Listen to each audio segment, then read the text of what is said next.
बोहरा, ये असल में गुजराती ज़बान के लफ्ज़ बोहरू से निकला है, जिसका मतलब है तिजारत करना। जी हाँ, तिजारत उनके नाम के साथ जुड़ गई, उनकी नफ्सियात के साथ जुड़ गई। इसलिए बोहरियों ने वो किया जो दुनिया भर में किसी इस्माइली धड़े ने नहीं किया। गुजरात पहुंचने के बावजूद इस बिरादरी को एक ज़बरदस्त खतरे का सामना था। इनके एक तरफ बड़ी बड़ी हिंदू राजपूत रियासतें थीं और दूसरी तरफ दिल्ली सल्तनत के कट्टर सुन्नी मुसलमान हुक्मरान, जबकि वो एक बहुत ही छोटी सी अक़लियत थे और कोई भी इन्हें चूंटी की तरह मसल सकता था। अब बोहरा कम्युनिटी के सामने दो रास्ते थे। पहला वही जो नज़ारियों ने चुना, यानी हथियार उठा लेना और ख़ुद को अपने दिफा के लिए हर वक्त तैयार रखना। लेकिन बोहरा कम्युनिटी के बड़े जानते थे कि अगर इन्होंने हिंदुस्तान में तलवार उठाई तो इन्हें कुचल दिया जाएगा।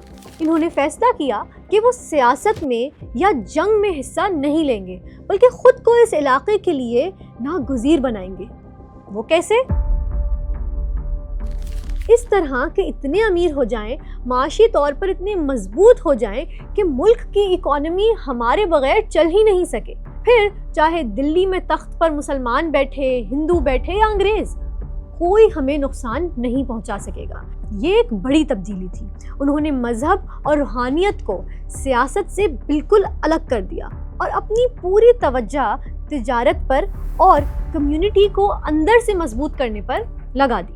जब दिल्ली सल्तनत में मुख्तलिफ हुक्मरान एक दूसरे से लड़ रहे थे तो बोहरा खामोशी से अपनी तिजारत को बढ़ा रहे थे। जब मुगल हिंदुस्तान पर कब्जा करने लगे तो बोहरा उनकी फौजों के लिए सप्लाईज फराहम कर रहे थे। उन्होंने जंगों में, हंगामों के दौर में अपनी इकोनॉमिक पावर बढ़ाने का रास्ता चुना। फिर भी ये सवाल तो जहन में आता है कि सिर्फ तिजारत से, सिर्फ दयानतदारी से कोई कम्युनिटी इतनी बड़ी ताकत नहीं बन सकती। कोई ना कोई ऐसा मॉडल ज़रूर होगा जिसने बोहरा कम्युनिटी को $1 बिलियन की एम्पायर बना दिया।